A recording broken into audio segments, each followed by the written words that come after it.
Hey there, folks. We're here on the cusp of the Lunar New Year. My name is Dan Barrett, joined here by Simon Foster. Folks, in the spirit of the Lunar New Year, good luck. Here we are. We've got some movies and TV shows to talk about because that's what we do here on the podcast. We are going to adhere to the format, which means that we review the TV shows, we review the movies. This week on the podcast, we're going to kick things off with the brand new film playing in cinemas right now. It's called Companion. I'm going to have a bit of a deep dive into Paradise, which is a brand new show that is playing on Hulu in the US, Disney Plus in Australia. Look, I'm going to give you the heads up now. It will be a spoiler-free conversation until it isn't anymore. But look, I will steer you through it. You will certainly know when I'm going to enter into spoiler territory, because this is a very sensitive, spoiler-ific Paradise. What else have we been watching? Good question. I caught up on The Brutalist, and I'm going to talk to you about Watson, the brand new Sherlock Holmes adjacent TV series on Paramount Plus. So adjacent that he's not even in it. Simon is going to talk about Baby Girl, which I believe stars star of television, Nicole Kidman, and The Wild Robot, a kids cartoon, which is streaming on Peacock in the US, and I guess it's available here in Australia somehow on some sort of thing where you pay money and there's an exchange. Folks, we're going to dive into all that. Stick around. This is Screen Watching. This is not like TV, only better. Television! Teacher, mother! Secret lover. What, that's it? That's your movie? Well, I said that I had an idea for a movie.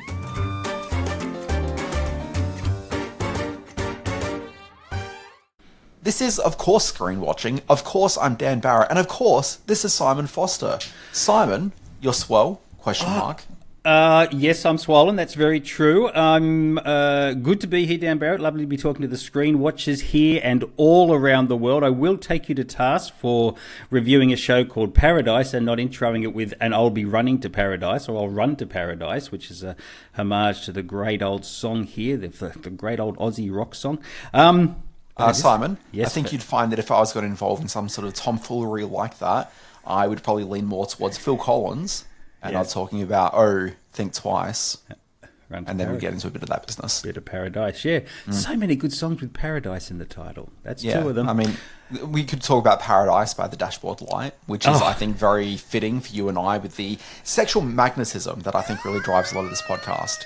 Tension, some people call it. Yes, URST. By the Dashboard Light. Yeah, that's what it really is. There's an awful lot going on, and people have commented it in some of the emails that I've received, and I've blocked a lot of people based on the comments that I've received. So keep them coming. It's good to hear from our listeners, no matter how disturbed you all might be.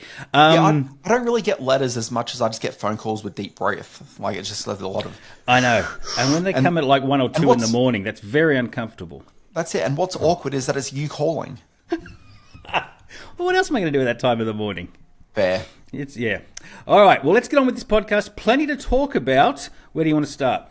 Look, I told people in the beginning here we're going to start with Companion, so let's do that. Let's play the trailer. There have been 2 moments in my life when I was happiest. The first was the day I met Josh. I'm Josh. I'm Iris. And the second, the day I killed him. A lot of things to be excited about with the release of Companion, the new film that stars Dennis Quaid's son, Jack, and the lovely Sophie Thatcher as a couple who have a deep, dark secret that is exposed during a weekend away with friends. Now... Sorry, Simon. Can I interrupt here? Of course. Jack Quaid, hasn't he done enough now where we don't have to say, it's Dennis Quaid's son? Like, he's in one of the biggest TV shows in the world and has been for about 5 years now. Like, is that not enough? Well, when does it end for you, Simon? When does it end? In the world where Nepo babies rule, Jack Quaid is one of the more likeable and talented, I think. Yes, you're right, with the TV show The Boys doing great business all around the world, and with his presence front and centre of that, I can see why that he's been sort of chosen to star in a number of big films at the moment. Companion being the first of them. He's got a movie called Novocaine coming out in a few weeks' time as well. So he's positioning himself for that leading man role that his father was so good at all those decades ago from my generation. I think that's why I think that's why I keep referring to him as Dennis's son, because Dennis is the Quaid, with all due respect to Randy. Oh boy. Yes, big fan of Jack and Dennis and kind of Randy. And if we are talking about Dennis Quaid, of course, we will give a plug to our podcast, Best Movie Year, the films of 1987, as, of course, we will be talking about Inner Space as the year goes on. One of the great films. Let me get back to Companion. The other main star here is Sophie Thatcher. Now, I have been a huge fan of Sophie Thatcher since she starred in a little sci-fi film called Prospect, opposite one Pedro Pascal a few years ago. Now, the film, I think it is available on one of the streamers here in Australia now, but it never got a DVD release. It never got a cinema release other than at a certain Sydney Science Fiction Film Festival all those years ago. And Sophie Thatcher is someone who I consider a very unique talent on screen in this one. And look, we are going to be a bit spoilery here. If you want to save the surprise, which is kind of hinted at in the trailer, just tune out now for a moment and then come back and revisit this review after you've seen the film. So I'll give you a few moments of background music. I'd like to say that's on you for watching trailers. I actually have a no trailer policy in my life nowadays. Do you really? I didn't know you'd adopted that. Really? Yeah, pretty much. Across all media? Across film and television? Across the lot? Yeah, broadly. Wow. So, like, occasionally I'll make an exception, like, you know, if there's an Avatar movie coming out or there's some guy wearing a Superman costume or something. But or like a Star Wars sort of a thing. But, like, most of the time I just won't watch them. That's interesting. Yeah. No, I love a good trailer. Also, if we're going to talk about Sophie Thatcher, can I also say that I was a big fan of her from her Quibi TV show as one of the few people that would have seen that. What was it called? Do you remember that with any knowledge? That was a show called When the Streetlights Go On. Wow. Is that available? Because I know Quibi's not really anywhere, is it? Beats me if it's around anymore, but yeah, it was certainly a thing that I did watch. It wasn't too bad. Like, it wasn't amazing, but like it was, perfectly fine. And she's made an impression in Yellow Jackets recently. A lot of people are screaming at their earphones right now. So, yes, big fan of Sophie Thatcher. In this one, they're a couple. And what is hinted at in the first few moments of this film is that there's something unusual about this couple. They have a very lovely meet cute in a fruit market, which develops very quickly into a relationship that you start to sense the Jack Quaid character has the upper hand in. There's a certain pixie girl energy about Sophie Thatcher's character that makes her kind of subservient, but not quite to Jack Quaid. And in this regard, we learn, and here comes the spoilery bit, this is set just a few years in the future, and a few minutes of background music so that people get a chance to tune out. She's a robot. My gosh. Yeah. This is an AI manifestation of the perfect partner. She is totally under his control. And when things start to go bad, when she becomes sentient, when she realizes that she is an android who is there to seemingly just be the perfect partner for one Jack Quaid, things start to go off the rail. That sort of knowledge to a robot can send their wiring and their programming off into all sorts of directions. She maintains a very level head and very human intelligence about the position she finds herself in, whereas Jack Quaid degenerates into exactly the sort of misogynistic creep that someone who would buy essentially a sex bot and pretend that their real life girlfriend can be worked into that. And in this regard, it's a very modern story in that it looks at how a strong, young, determined, intelligent woman can take down the most evil influence in her life, that being a boyfriend who treats her so badly, which makes it sound like a heavy message movie. And although the message is there, this is also great fun, very scary in parts, certainly very bloody in parts, but made with such an assured hand and terrific sense of energy that you are just cheering along, even in the uglier moments in this film. Like I said, Jack Quaid is a terrific actor, but he's got to be careful because he does villainy really well, and he could be I guess hamstrung a little bit with parts in the future if people just look at his role here in Companion. I so hope it's a big hit because it's such an original bit of filmmaking and such a cleverly told story done by a first-time director, a guy called Drew Hancock, who's very, very assured with his camera work and storytelling. So Companion's in cinemas right now, and it deserves a big audience. I believe this is one of those unique releases where we got it in Australia before the US. Is that right? A week before, but yes, absolutely before. Yeah. Yeah, look, I'm keen to see it. I assume that this is set in the Megan extended universe. There have been comparisons to the recent couple of years ago now hit Megan. clearly that was very much a doll. In this one, it is not. She is a very lifelike android character. But yes, you're right. It is. It's Sorry, Simon. You sound very much like, no, she is not a doll. She is a lifelike android character. Thank you very much, mother. Yeah, that is. I'm taking that tone completely on purpose because comparisons to Megan would also. I mean, Megan was a substantial hit, but was also taken with its tongue very planted firmly in its cheek. This one has Companion has a much bigger brain and a much more mature take on the role that humans and I guess this. If we're going to be mature now, can I hold back from making my tongue firmly in a cheek joke about the Companion robot doll? Yeah, I really wish you would at this stage. The point that it raises. And again, I'll be mature there. Continue. Yeah, is that as AI develops and as robotics and android technology becomes so lifelike, it will sort of put us in a position where we have to look at how we treat these essentially sentient beings. If we're going to give them the sort of technology and emotional control and emotional responses and all those things that we want them to be to make them so human, then we're going to have to stop looking at them as robots, as androids, and treat them as human, which will only help them develop their AI capabilities even further. So it's a really complex, thought-provoking premise that doesn't sort of dwell too much on the darker philosophies of what might happen in a world where you have a companion doll like this one. But we're now at a point where that question is worth being asked. You know what? I kind of feel that question's already been asked a whole bunch of times in various literature over the last... I'm absolutely sure it has. Many years. I'd recommend people check out the book Any Bot, which is a really good book that looks at the ethical considerations of all of this. Absolutely right, yeah. I find it a really fascinating topic. At last year's Sci-Fi Film Festival, we released a film called Black-Eyed Susan, which takes kind of this premise and then triples down on it. It's full of... It's about a robot who is literally created to take the abuse of violent men and develop as they would want a woman in this situation to develop. So it's controversial in that regard. And she also finds a sentient reality to fight back against her oppressor. So, but then you go the other way, and if we create AI that becomes sentient robots, you get the Terminator. So I know we're at a really interesting point in storytelling when it comes to what creatives are thinking about the AI movement. Yeah. What are you after from a sex bot, Simon? Are you after a Arnold Schwarzenegger or a Robert Patrick? More Robert Patrick, I think, at this stage. I'm certainly after good wiring and self-cleaning capabilities. Yeah, no, good choice. Folks, we're going to move on. There is a new TV series streaming on Disney Plus here in Australia, Hulu in the US. It's called Paradise. Mr. President. Agent Carlins, come on in. When I became president, first thing I asked was about the secrets. Aliens.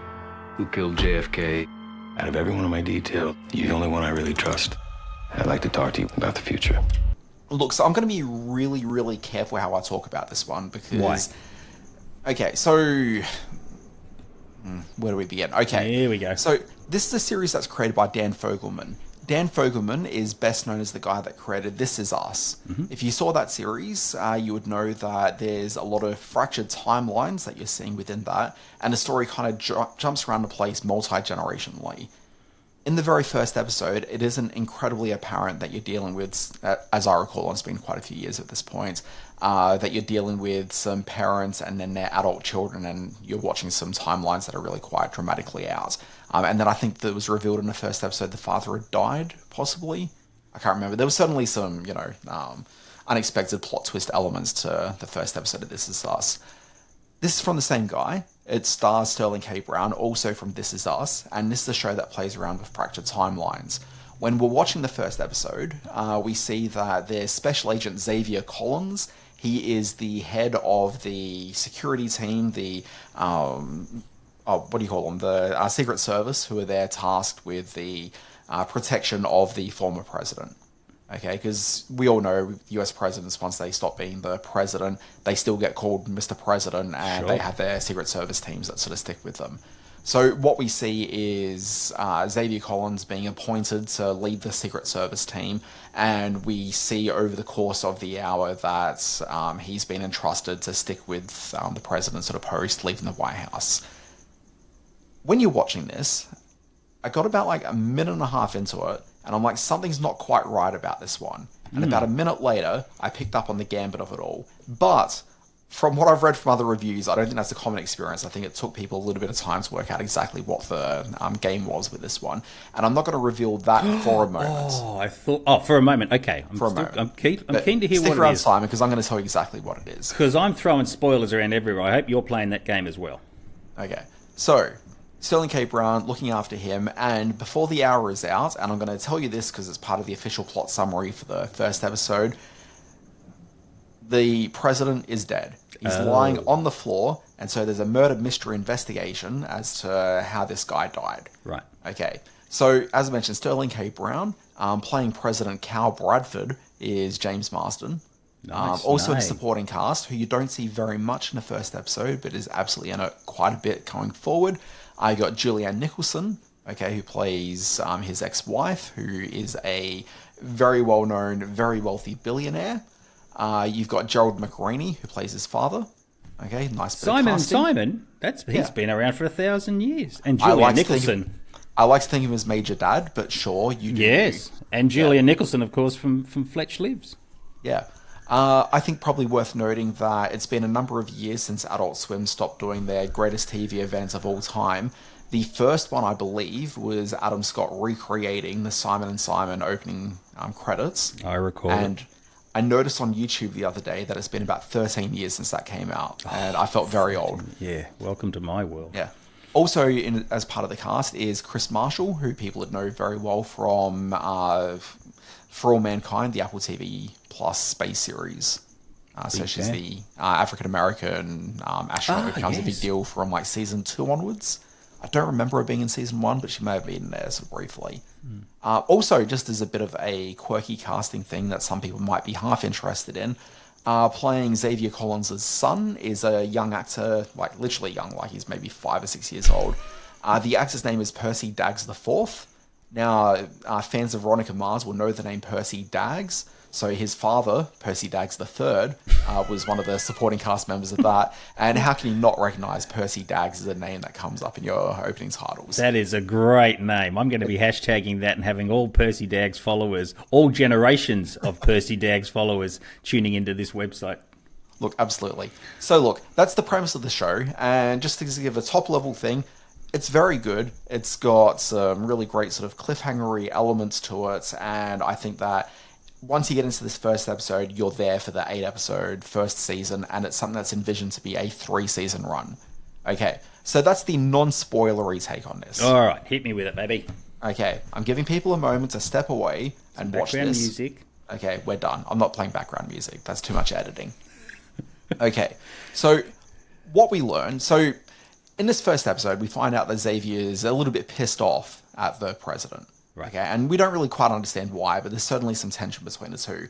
When you're seeing the scenes in the past, they seem like they're really collegiate and, it's a very friendly relationship. But certainly at this current stage, like things are not going particularly well in their relationship. And so when he dies, like there's certainly the sense that he might be a little relieved to see that this guy's died. Okay? Right.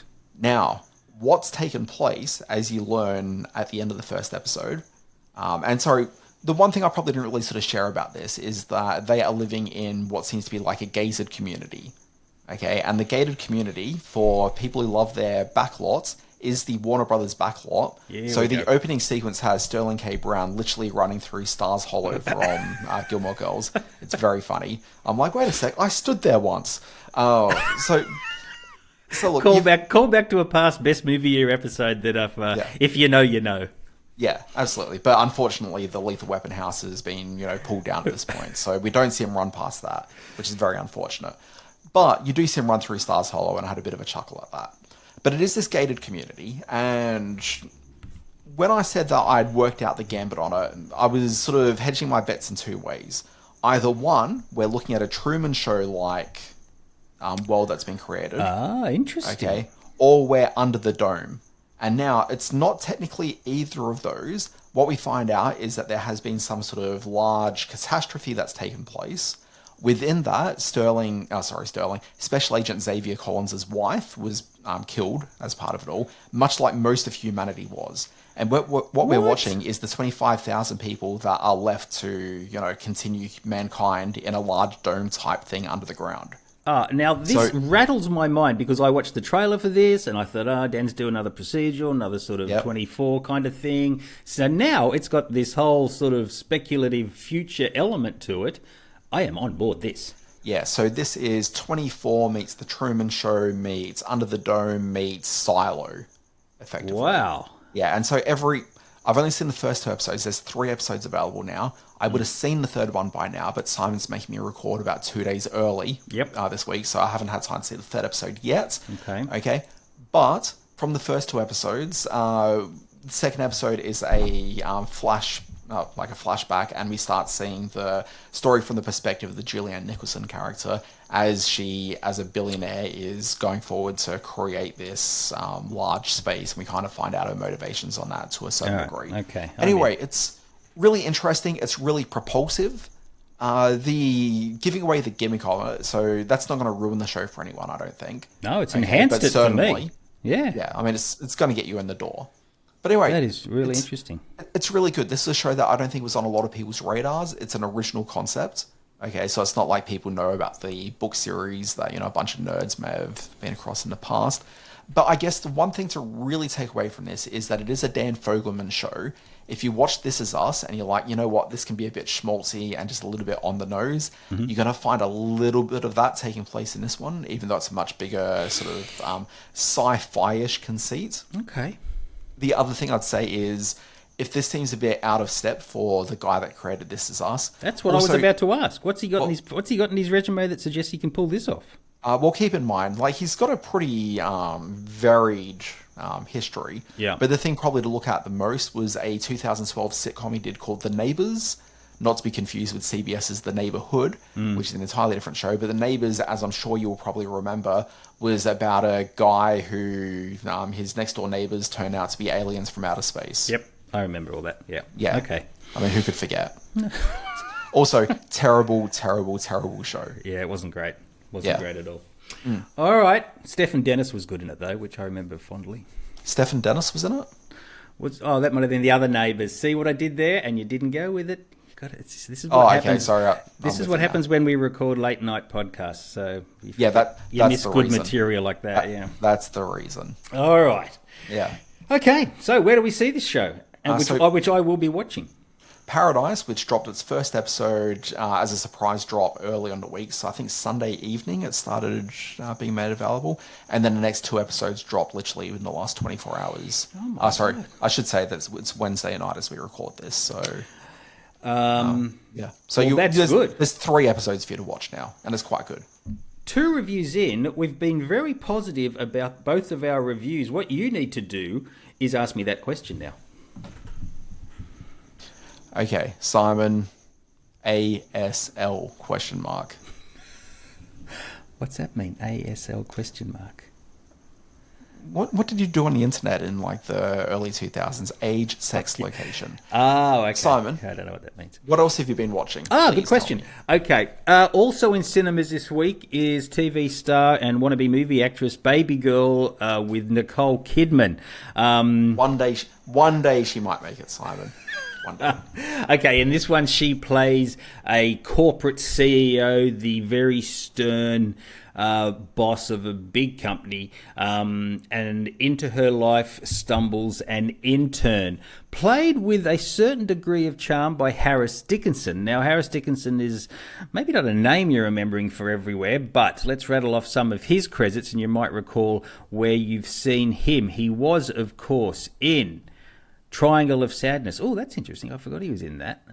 County Lines, Where the Crawdads Sing. He played Chase Andrews in that.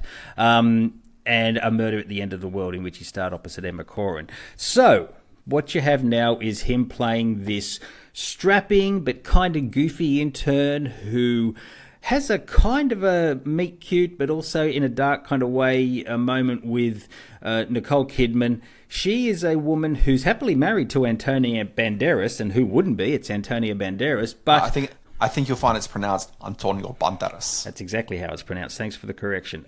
They have a sex life, but she really only gets off by watching porn after he's gone to sleep.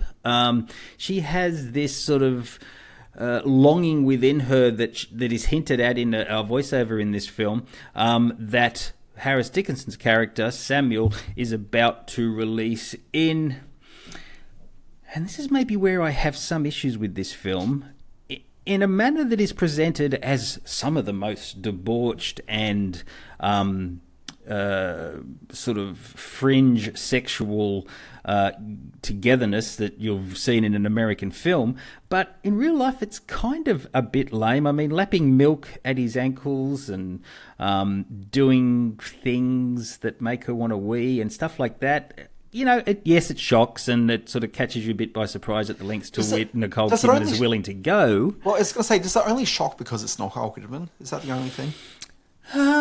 Maybe when you get an Oscar-winning star still at her most beautiful, best on screen and able to pull off this sort of stuff. But I remember when this was done with 9.5 weeks, and although that ended on a fairly conservative kind of a lesson gets learnt kind of way, it was still a sexier, steamier coupling than Harris Dickinson and Nicole Kidman enjoy in Baby Girl. Having said that, there is certainly a through line in her being empowered by the avenues that he provides for her. There is certainly an energy to her performance that we haven't seen from Nicole Kidman in a long, long time.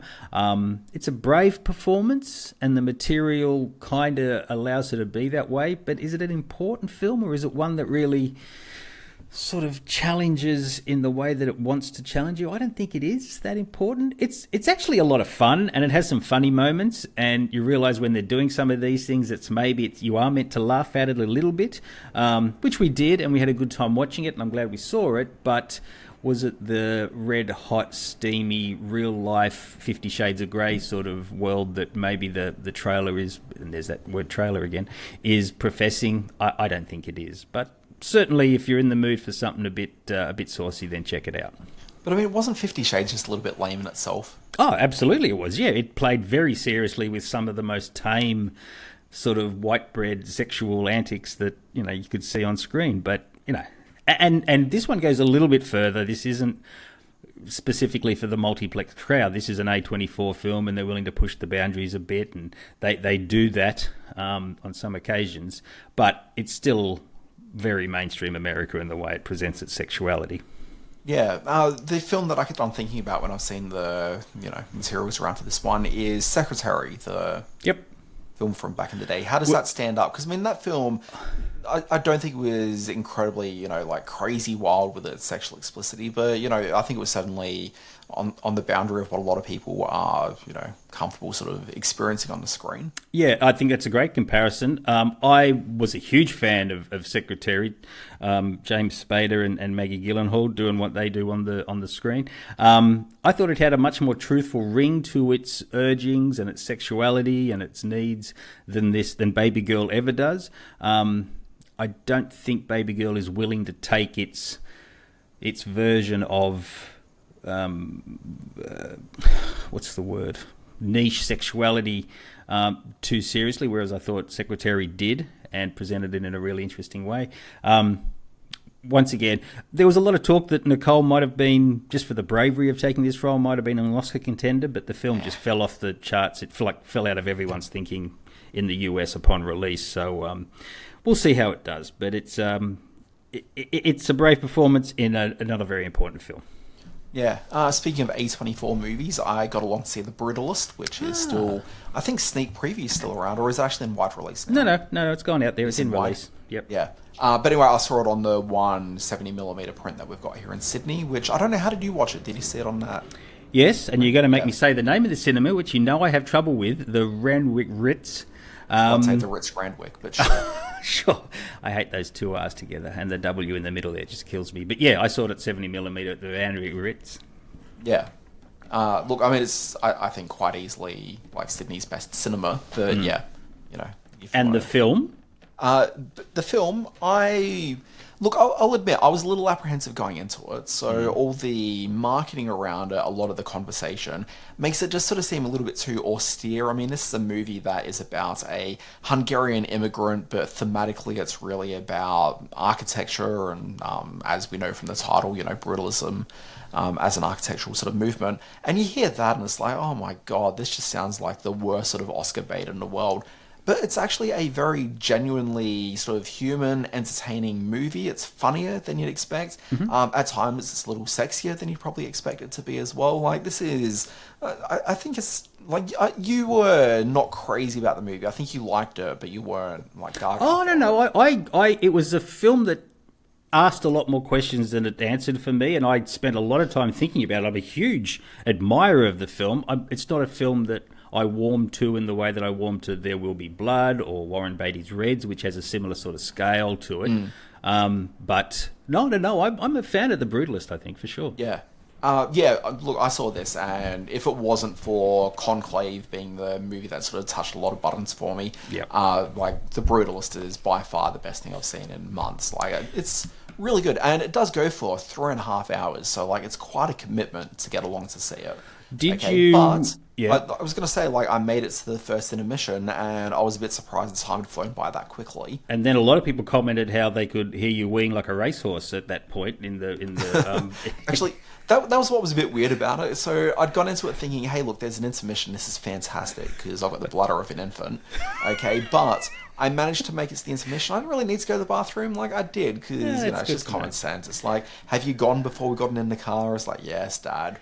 So I went and, took use of the facilities, but, I certainly didn't need it at that point. All right, let's not overstate it. All right. Yeah. Anyway, the flow was steady. Oh, good. It was, the point I want to raise with you, I want to ask you about, is that for me, the magic wore off a bit because of that intermission. Now, in the second half of the film, we're introduced to his wife, one of the Felicities Jones. Was it Felicity Jones character? Yeah. And it is a different ebb and flow of drama in that second half that I didn't find quite as compelling or quite as convincing. And maybe I blame the intermission for that. Did it need that intermission? Look, it did. I mean, I think any movie that's 3.5 hours needs that intermission. No, it doesn't. No, it does. Come on. Look, people can duck out and go do a whiz and come back and not miss. Your man, James Cameron, said that about Avatar. He said, don't worry if it's 3 hours long. What does it matter if you have to duck out and have a quick whiz and come back? You're not going to miss huge plot points. So if the master's that's another thing. Yeah. If the master's going to go out there and talk about his movie like that, I will support that to the end of the earth. But this wasn't a James Cameron film, so I'm going to say yes, it needed a intermission. All right. That said, if Avatar Way of Water had an intermission, I think that would have been certainly appropriate. Yeah, well, I mean, there's a lot of water in. I was going to say he didn't help himself with that title either. People were ducking out just reading the credits, so it's all right. One of the fun things about seeing The Brutalist at the Ritz, and I don't know how regular this is, but I literally got given a pamphlet for the Margaret Lee Van Buren Center for Creation Activity. Really? You didn't get this? No, I didn't get this. Oh, okay. It was like a little gatefold, 6-page pamphlet that talks about the architectural history of the constructed building and the Toth Chase Lounge and all the other stuff that you see designed in a film. It was a really smart little fun. That's pamphlet. Lovely. Okay. Yeah, very charming. Smart marketing. I was going to say, the one thing about this movie is that largely it's a movie about opportunity and opportunities taken and opportunities missed. Mm-hmm. Yeah. So if you want a theme that isn't just, hey, it's about architecture, there is actually a bit more of a human for sure. on it all. Yeah, for sure. Yeah. And I finally caught up with, given that it has been Oscar nominated and I missed it during its cinema run, which I now regret because it's a beautiful looking film that I would have loved to have seen on the biggest of big screens.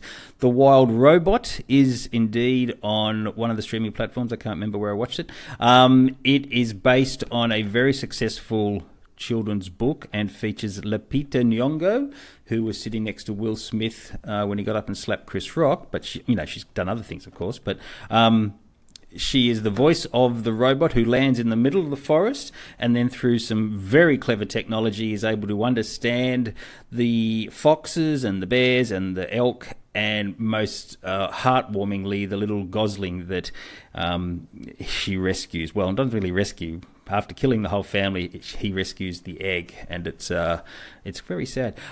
This is a beautiful film about friendship. DreamWorks Animation have learned a whole lot of lessons finally after years of some pretty daft animated films. I'm looking at you, Shark's Tale.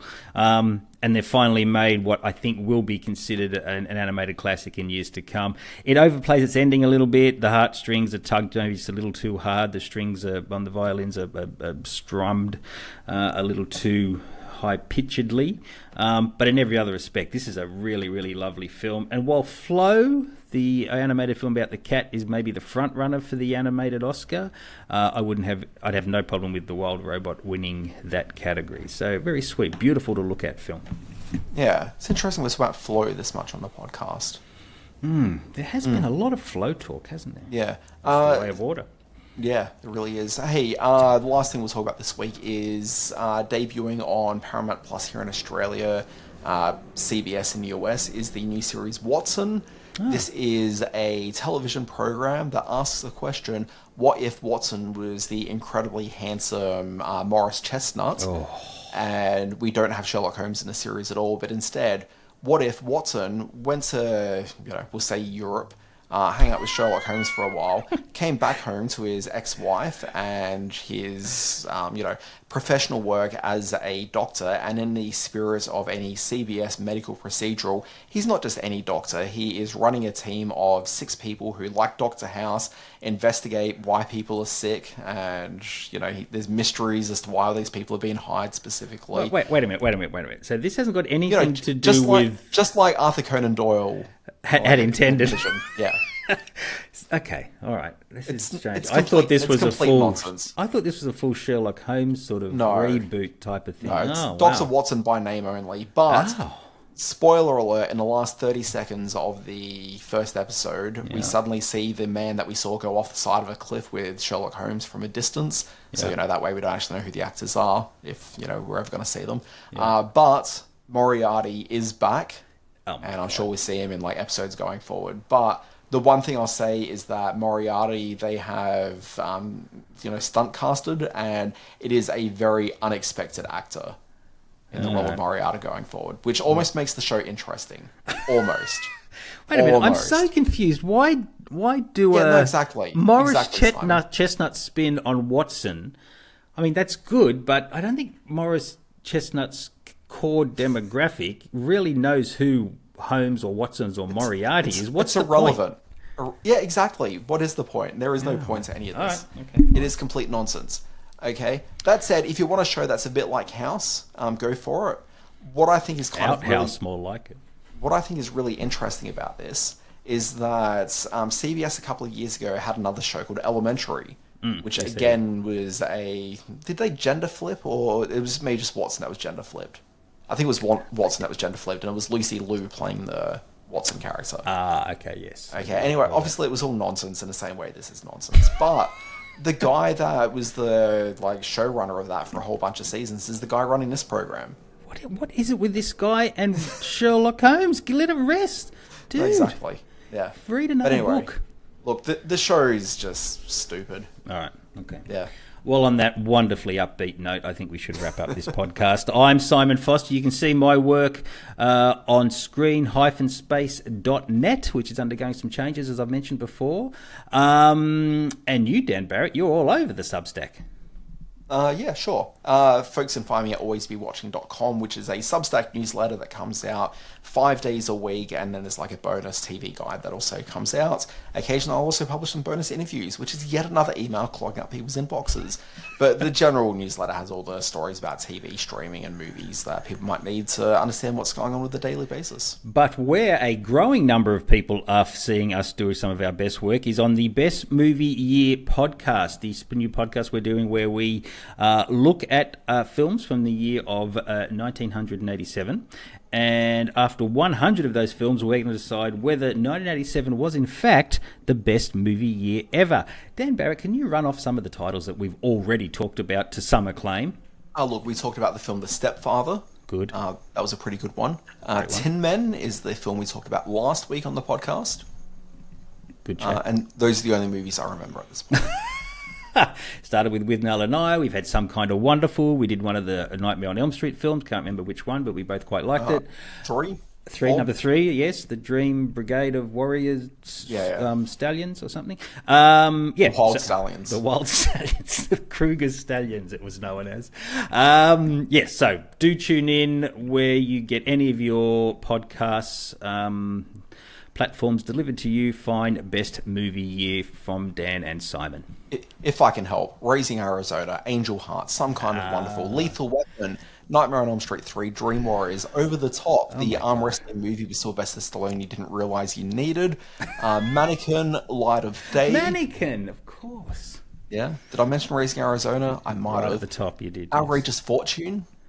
Wow. The Radio film Days. Nobody remembers. That's a lot of good movies. That's a lot of terrific movies. And look, I don't want to blow around trumpet. We have been for quite some time now, but that's some good podcasting in amongst that as well. Yeah, it really is. So this week we are about to drop.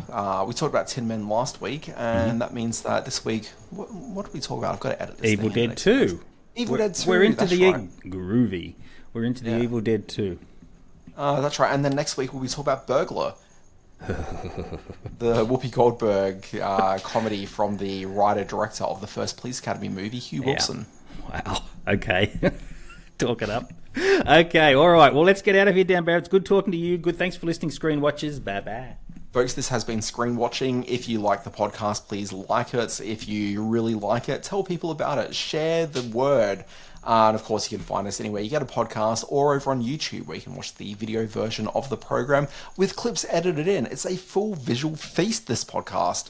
Folks, this has been Screen Watching. We'll see you next week.